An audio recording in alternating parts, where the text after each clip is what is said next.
नमस्कार, welcome to ex serviceman India YouTube channel. Indian arm forces का service का दौरान due to adverse condition, adverse weather, adverse geographical location, ऐसे बहुत सारे जो कारण हैं जिस वजह से बहुत लोग, बहुत सोल्जर्स डिसेबल हो जाते हैं,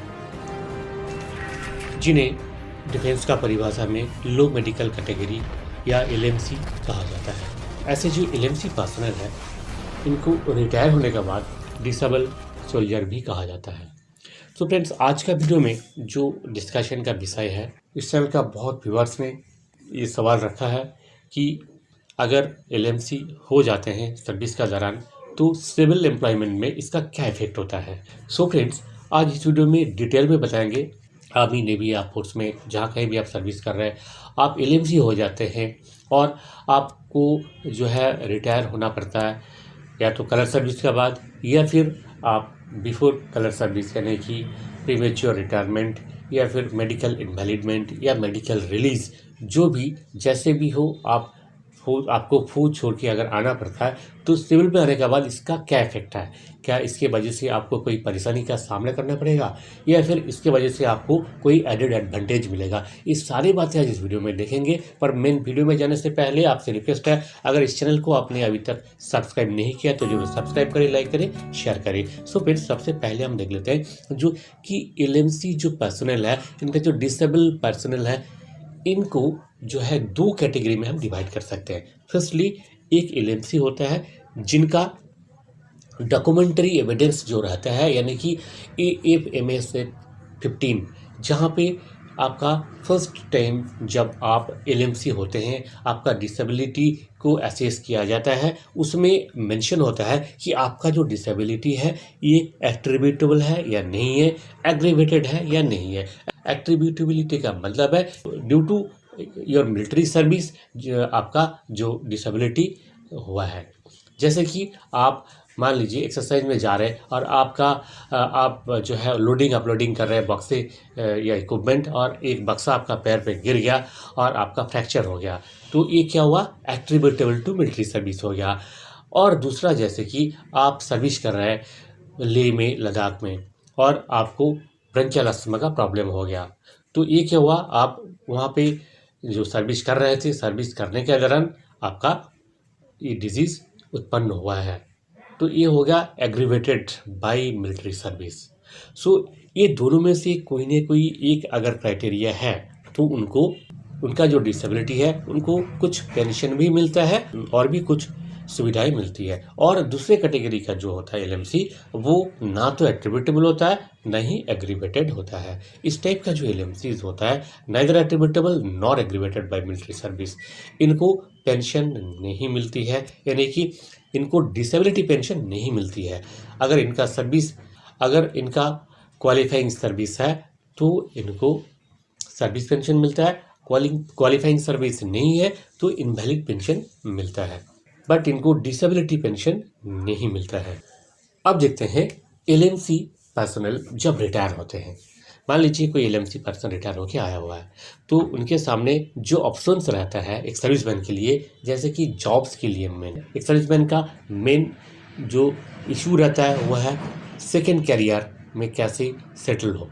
तो सेकेंड कैरियर में सेटल होने के लिए जहाँ कहीं भी एक सर्विसमैन कोटा मिलता है, वो सारे कोटा एक सर्विसमैन का जो भी कोटा है वो डिसेबल एक सर्विसमैन कोटा के लिए भी एप्लीकेबल होता है, irrespective of years of service rendered in arm forces. आप आर्म फोर्सेस में कितने साल सर्विस किया, इन पर डिपेंड नहीं करता है आपका एक सर्विसमैन कोटा। डिपेंड करता है आप आर्म फोर्सेस से रिलीज होने के बाद आपको कोई ना कोई पेंशन मिलना चाहिए, या तो डिसेबिलिटी पेंशन मिल रहा है, इनवैलिड पेंशन मिल रहा है, या फिर आपको सर्विस पेंशन मिल रहा है। कोई ना कोई अगर एक पेंशन आपको मिलता है तो you are counted as an ex serviceman. So friends, ex serviceman का जो सारे कोटा है वो आपके लिए लागू है। अब है एक्सेप्टेबिलिटी, कौन से जॉब के लिए आप अप्लाई कर सकते हैं, कौन से जॉब के लिए अप्लाई नहीं कर सकते हैं।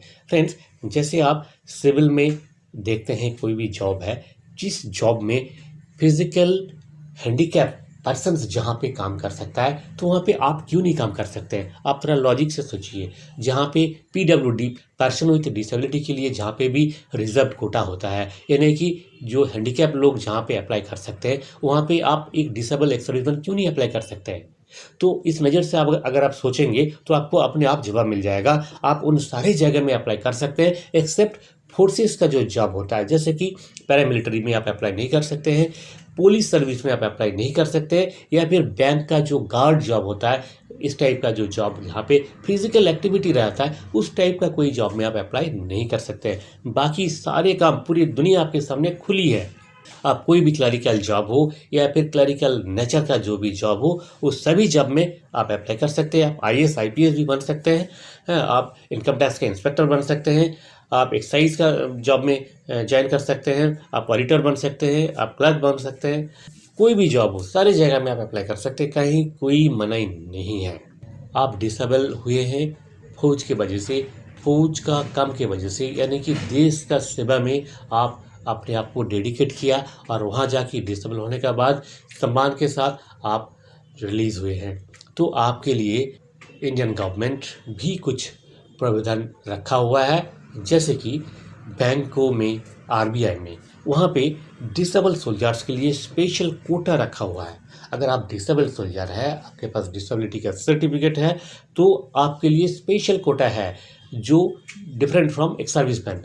As a disable ex serviceman अलग से कोटा है और उस कोटा में बहुत कम लोग अप्लाई करते हैं, क्योंकि आधे को तो पता ही नहीं रहता है कि ऐसे भी कोई कोटा होता है। तो आपके लिए एक अपॉर्चुनिटी है, आप अगर डिसेबल है तो आप उस कोटा में अप्लाई करके इजीली कोई जॉब पा सकते हैं। तो देखिए, एलएमसी में जो है आप आउट होना, रिलीज़ होना, ये आप अपने मर्जी से तो हुए नहीं है, और आपको जो है फौज का जो सिचुएशन था उस वजह से आप एलएमसी हुए हैं, और उसके बाद आप जब सिविल में आ रहे हैं तो आपके लिए पूरी दुनिया खुली है, आप अप्लाई कर सकते हैं, कोई डिमेरिट नहीं है इसमें। इसलिए आप बिल्कुल बेफिक्र रहिए, कोई चिंता करने की आवश्यकता नहीं है कि मैं सिविल में जाने के बाद मुझे नौकरी नहीं मिलेगा। आपको ज़रूर अच्छा नौकरी मिलेगा, आप फिर सेकंड करियर में अच्छे से इस्टेब्लिश कर सकते हैं।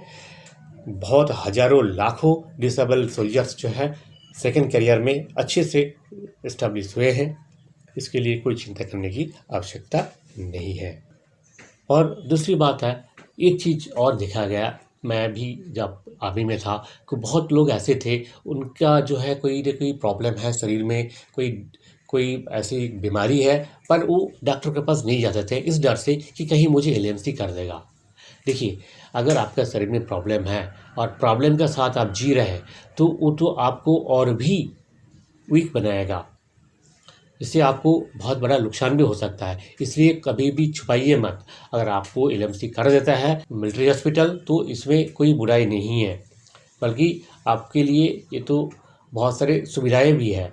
आपको डिसेबिलिटी पेंशन मिल सकता है, आपको डिसेबल के लिए कोटा भी मिलेगा।